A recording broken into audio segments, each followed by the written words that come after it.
Hello and welcome to another episode of DIY EV Chat.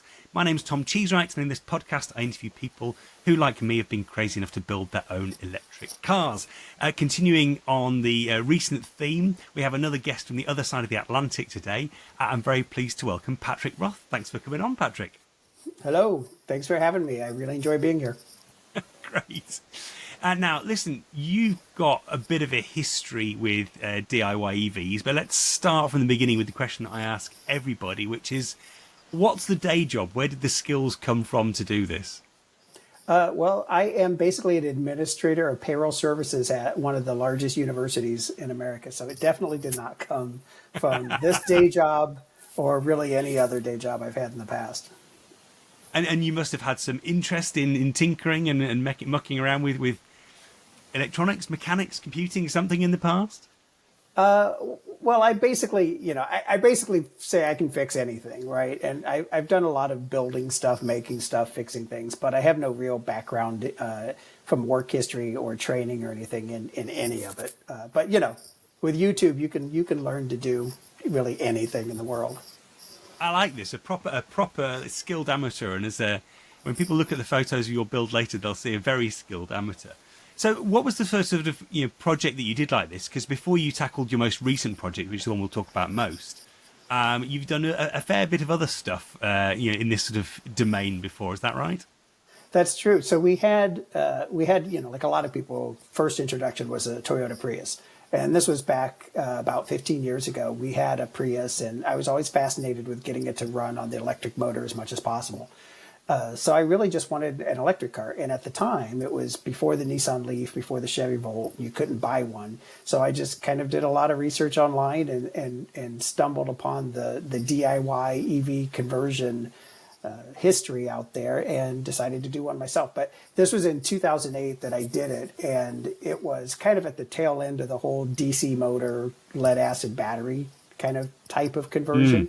And it was a great car and a great conversion. I think it turned out very clean. It got surprisingly got a lot of press, a lot of attention, but it really wasn't anything special. It was, it would go maybe 35, 40 miles and get the kind of, performance you would expect out of a DC motor. Oh, and what was the car you converted back then? It was a Ford ZX2. So it's I believe it's fundamentally a Mazda, but it in America it's sold as an Escort, but it was a little two-door coupe. I always liked the design of it, but a little two-door coupe. It was it was in good shape. I'm very much a firm believer in the pick a decent base to start with. Sometimes you see people that find the cheapest car in the world they can start with, and you're putting too much love, too much time, too much money into it to pick a junky car. Guilty as charged. Guilty as charged. Yours is more custom. You're working towards a completely unique thing. But I've learned my lesson for the base for the second project. The base of the second project is very solid. There will be no welding to do on that one. Right. And what did you put in there? That you said DC. So that was sort of car batteries, and then a forklift motor, something like that. No. It was a DC, an 8-inch. I can't remember what the name of it was now. It's been a while, but it was a DC motor specifically used in electric conversions. But it was an 8-inch DC motor, and then I had 15 8-volt marine batteries in there. So I had a total of 120 volt, which was pretty standard for a DC conversion. But I had 15 8-volts rather than the 26 volts. And then, I guess that was 2008. What happened between then and sort of your more recent project? Well, so we had that for a while, and then we upgraded to a Lexus hybrid, and then we were moving, and I sold that car. And when we came down, I live in Austin, Texas now. So when we moved down to Austin, Texas, it was right around the time that you could put your name in on the list for a Nissan Leaf. So we bought a Nissan Leaf. I had that for several years. I taught both my kids how to drive on it, put almost 100,000 miles on it, and then eventually upgraded that to a Mercedes B-Class electric, which I loved. And I had the B-Class electric, and in between those time frames, there were several Ramblers that came and went. I'm very into the early mid-'60s AMC Ramblers. So, the most recent one I had, and it was kind of a COVID project as well, was I had a 65 Rambler Ambassador that was completely original, 40,000 miles, and was absolutely beautiful. But, it was a V8 with a carburetor, and it just stunk. sitting in the garage. It just smelled like oil and grease and gas. And I wanted to basically combine my loves of electric vehicles and of Ramblers into one, but that one was, in my mind, too original to convert. I didn't want to convert that one. So I bought one that was not in great shape. I mean, fundamentally was in good shape, but not, nobody was going to miss it if I did something special to it. So I bought a Rambler specifically to convert to electric. And now, so people in the sort of on this side of the pond won't know the Rambler, probably barely even know sort of the AMC brand. But that's their sort of, you say, late 60s car. It's a good looking thing. Yeah, it's a 1964 AMC Rambler Classic is called the model. They were actually sold in Europe under the Renault brand at the time. Okay. So you may see some in France. If you, I know there were a lot in France. I'm not sure if I know anybody that has one in the UK, but they were sold in Europe, limited numbers under the Renault brand at the time. There we go. So yeah, I'm guessing sort of Renault. I mean, what sort of size is it? The Renault. It would be equivalent to a, larger than say an early Ford Mustang, but Yeah. but smaller. But Rambler was known to be kind of economy cars, so they had kind of more modern proportions, right? They didn't have the really long overhangs front and back like a lot of cars did in the 60s. And I think that's one of the things that I like so much about the design of those cars is, to me, even though they are classic and unique, and my car's 60 years old now, I still think it has a very modern aesthetic to it because it does have the shorter overhangs, and it's it was designed to be more of an economy car. But I would say it'd be more like the size of a I can't even think, like maybe an original Chevy Nova, if you know those from the early 60s, more like the size of something like that. And so when did you acquire the one to convert? And when was that? Oh, well, it must have been in May. What is it? We're 24, so May of 21 or 22. No, it had to have been 21 because the full conversion from when I bought the car to when I actually started doing, say, test drives and things was about 2 years. That's pretty good going because it needed full respray and various other things. Yeah, it needed complete bodywork and paint. So I stripped it down to the bare metal and just the suspension, and took it to a body shop. And they had it for like 10 months just doing the bodywork and the paint. But they did a phenomenal job. I mean, the paint on it is absolutely beautiful. So I take no credit for that. That's definitely a part of the project that I did not want to tackle myself. Right. No experience whatsoever, and I wanted, for the amount of money that I was putting into this project, I wanted it to look good. So I let professionals do that part. But in the meantime, I started acquiring like the controller and the inverter and the motor and all of the various bits, and was teaching myself how to do C+ programming and teaching myself how to do basic graphic displays for creating a custom display and just learning all of the stuff that I needed to learn. So let's talk about those components. What did you go for? So I used a VCU from the Open Inverter forum online. I'm sure you're familiar with them. So I used one specifically for the Lexus GS 450h transmission. And that is, it's a Lexus rear-wheel drive hybrid. And that was perfect for my setup because it's a rear-wheel drive car. It's the form factor of a typical automatic transmission. So it is pretty much all Lexus hybrids, right? It's a dual motor transmission, and you lock them together to work together so that you can use the power from both of them. And then it has its own inverter. So I used the VCU from Damien McGuire on Open Inverter with a lot of custom stuff in there. But the basic workings of how it makes the motors turn, I don't understand, and I didn't touch, but I didn't need to learn. I didn't need to learn that, so I didn't learn it, right?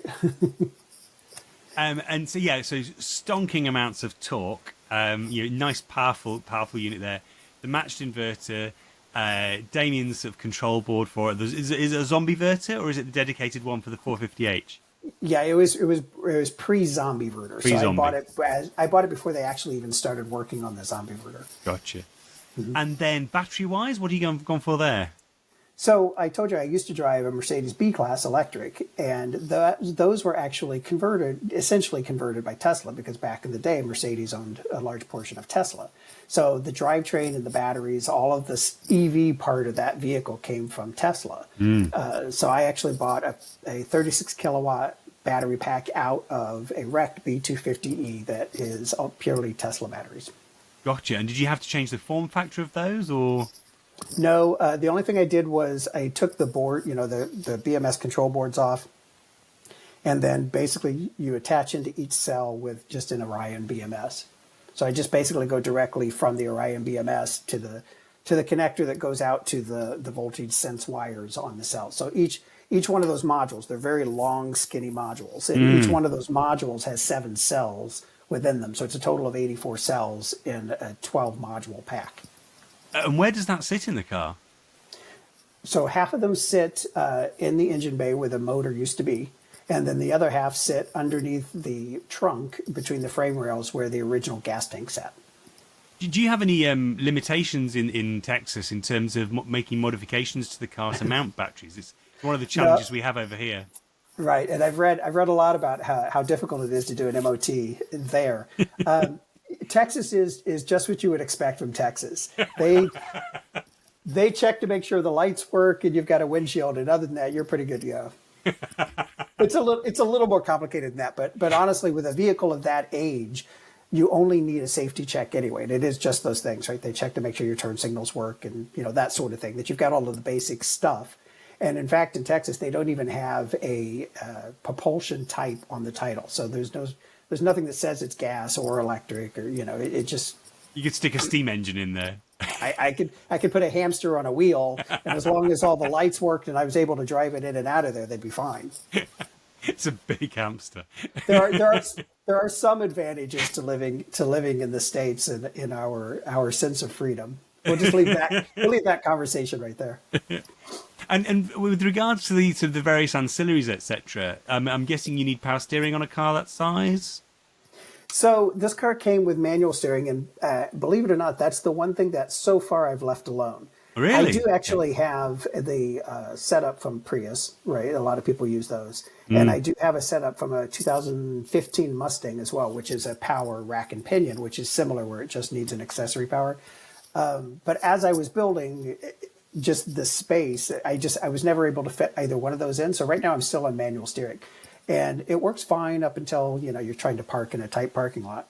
But that's kind of the one thing that I have left to figure out. So what I'm researching is a more traditional rack and pinion system that has kind of a Prius motor on it, right? I just need to find one with the right angles for the tie rods, and that's literally like the last part of the conversion. But I did add a Tesla Model 3 Bosch iBooster, so it does have power brakes.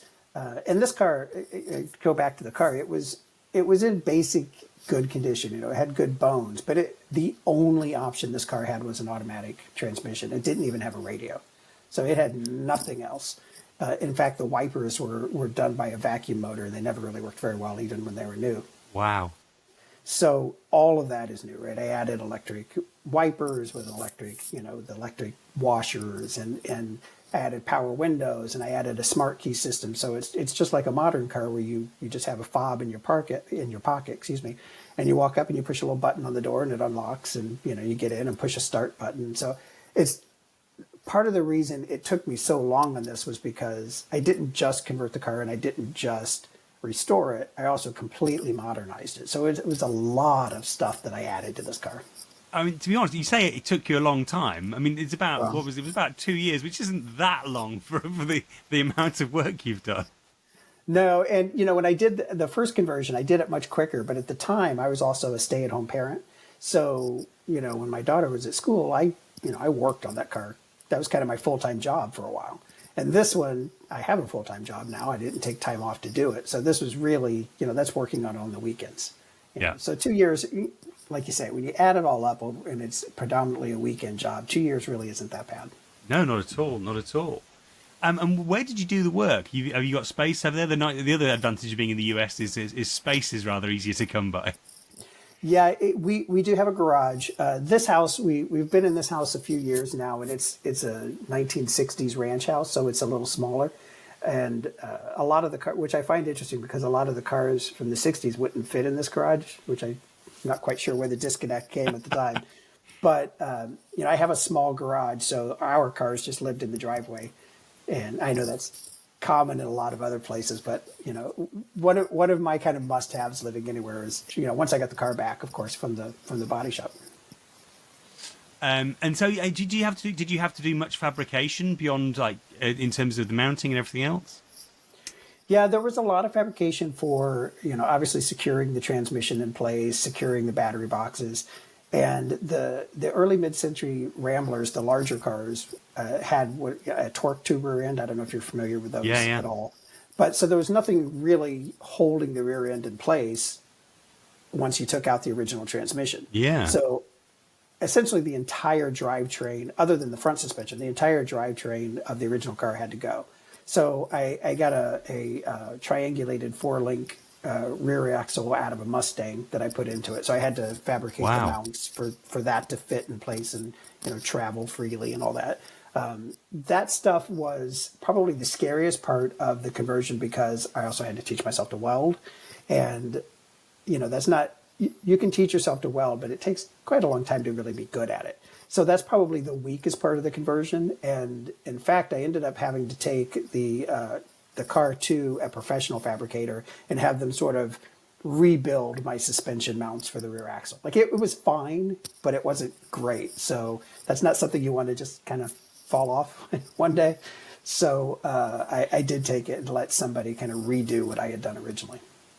Well, and fair play for having a go at it, if that was your sort of your learning experience of welding.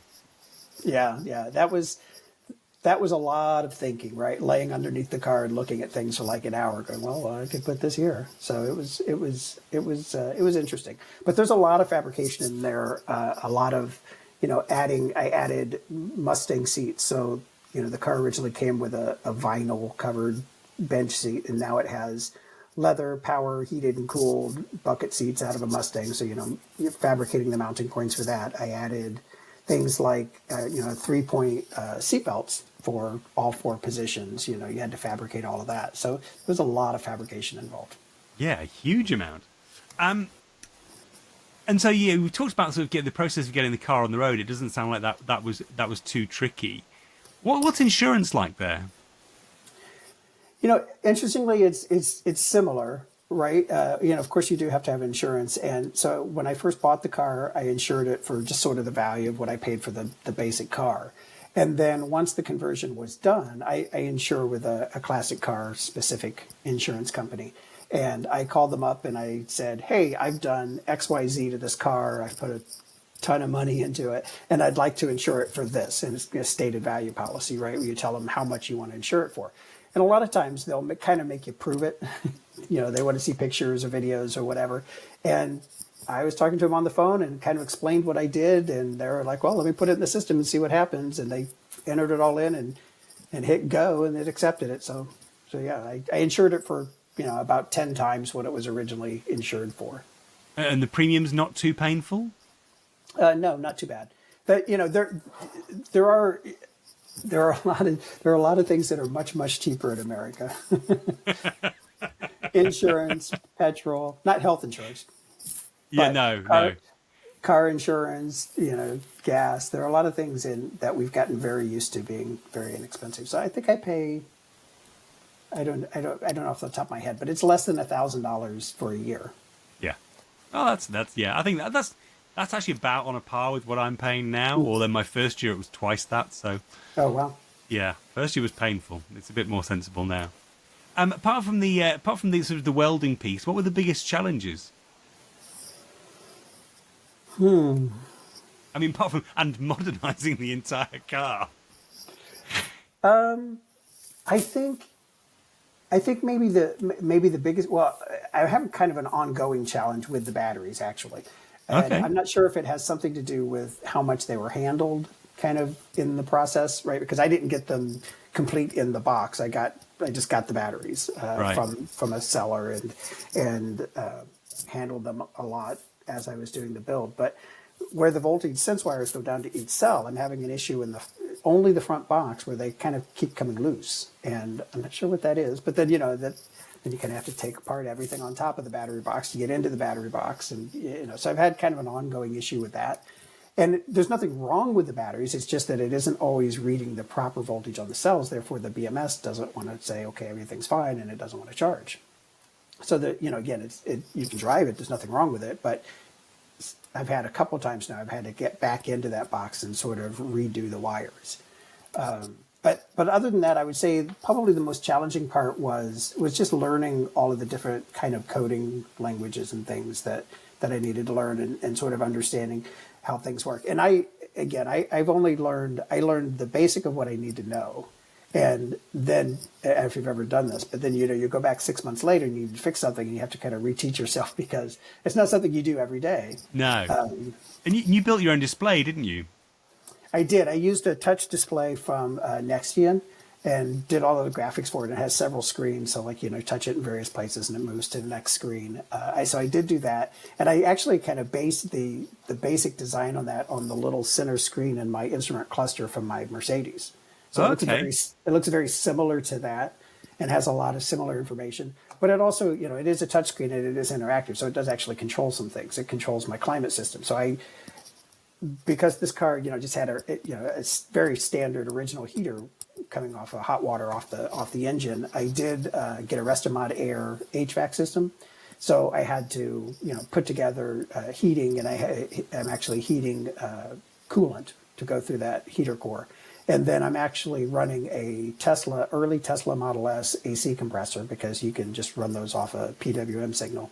Mm. So then that was a challenging part too, was, really understanding how a car's AC system works, because you have to recreate. I mean, you have to not recreate it, but you actually create it from scratch. I was going to say, especially because it wasn't fitted to your car, so right. You had to do start. So where did you sort of source parts for that from, apart from the Tesla piece?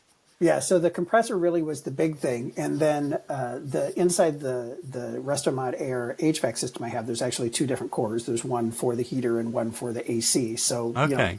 It's making sure you have all of the connections and everything. So I've bought a lot of tools, and I've justified the fact that it's cheaper to buy the tool and do it than it is to take it to somebody, right? So and part of the fun is learning, right? and part of it is you want to be able to say I did this, right? Yeah. So I made the custom hoses for the AC and all of that. But then within the controller, I had to understand like what the Restomod Air system needed, right? What signals it needed, and I had to understand like what's turning what on and off or whatever. So I basically created a system where I'm using, and if you look in the pictures, you can see on the dashboard, the instrument cluster, there are actually levers that change the temperature, the desired temperature, and a lever that changes the position of where the air is blowing, like on the floor, defrost or whatever. And those actually drive cables. So, it's a combination of old and new. So now those levers still work, but they drive cables that are attached to potentiometers, which change the signal going into the system. That's so awesome. You've got all of these like if things, right? So the fan has to be on, the inside temperature has to be higher than what the desired temperature is, and then that'll kick on the air conditioner. And then depending on how fast the fan is just in your HVAC system will determine the speed of the air conditioning compressor. That's so things, awesome. Little things like that, a lot of basic logic things. You mentioned charging a few minutes ago. What are you doing for charging? So I just have that's one of the new components that I bought, actually. I bought it from a company called Stealth EV out in California. And It is a combination charger DC-DC converter. So it's a 6.6 kilowatt charger and a 1.5 kilowatt DC converter. And that's one of the new components that I bought, and it's liquid cooled.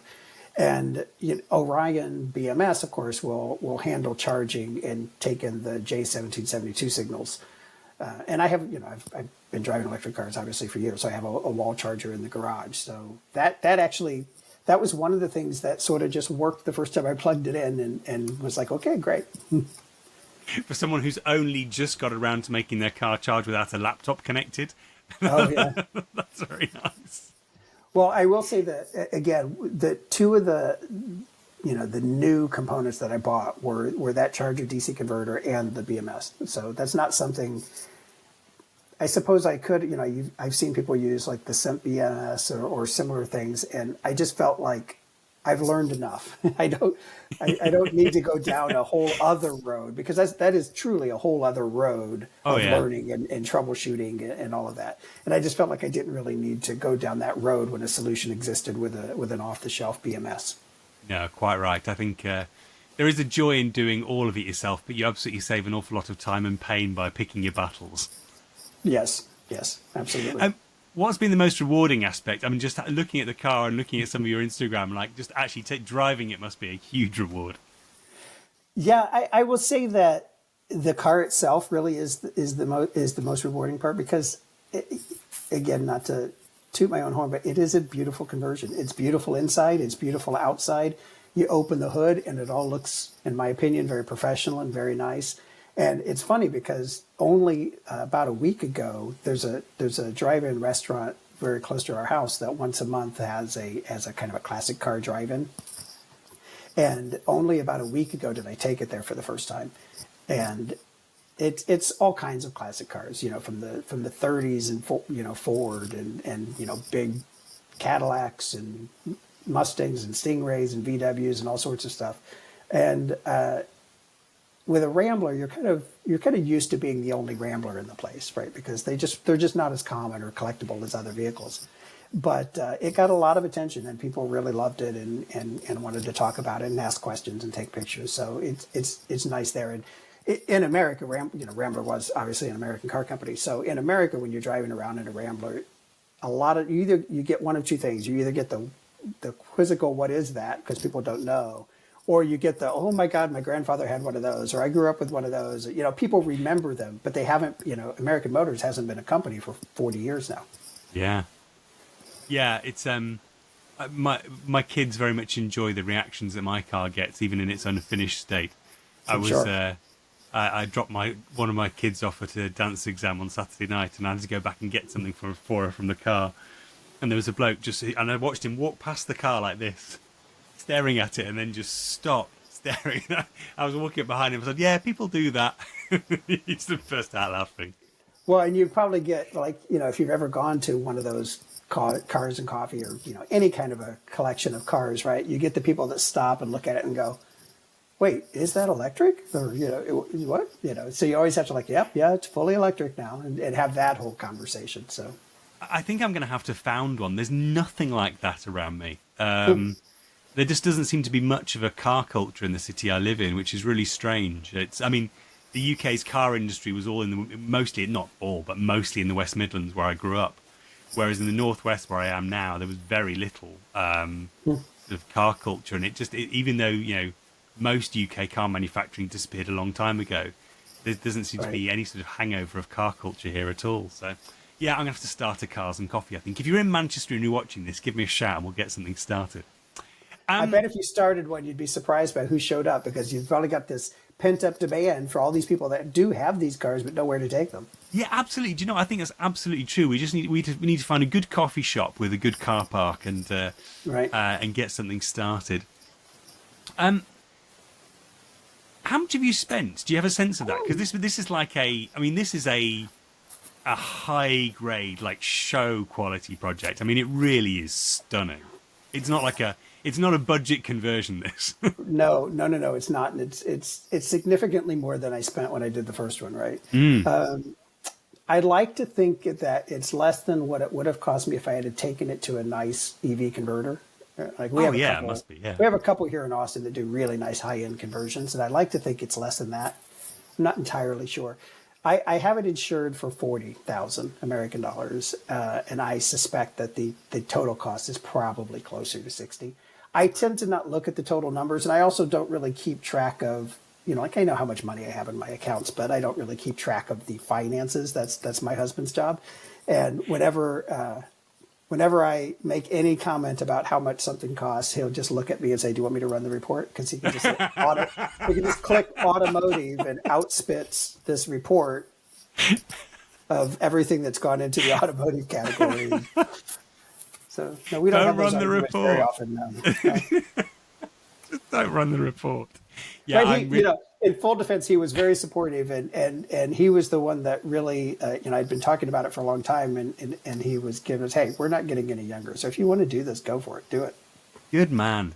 Good Yes, man. yes, yes. I like him. What's been your favorite tool on the job? Oh, wow. It's silly, but I put in a sliding rag top in the roof. You know what those are? Yeah, it looks great. Yeah, and so that was actually one of the scariest parts because it was, of course, I did that after the car had been completely restored. So I'm cutting into this, cutting into the roof of this. And one of the things I bought was mechanical metal shears. You just sort of, it looks kind of like a drill where you just sort of pull the button and it does, and it makes very clean, very nice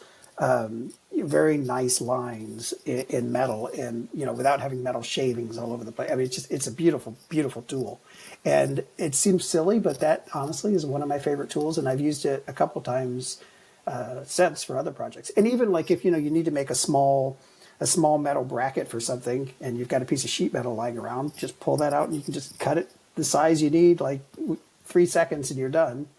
That's super cool. That's a unique answer. We haven't had that answer before, and I like that. Yeah, I very much enjoy using that. And I do very much also, it's messier and hotter, and I'm not very good at it, but I do very much enjoy using the welder too. I would like to get, I think if I had a need to do more welding, I would get a better welder and do, and actually take a class and get good at it. But welding has been very satisfying too. Yeah, I've got a birthday in April, and my welder came out of a skip, so I may well stick contributions towards a new welder on the list. Final question, what's next? You mentioned power steering. Anything else? And fixing those battery issues. Anything else for the project? Yeah, so the car is largely done. I mean, cosmetically, it is finished. Every little bit has been buttoned up, and it's finished. I do, however, one of the things I just never got around to is the original front suspension is all original. Okay. Excuse me, except for I did convert it to disc brakes up front.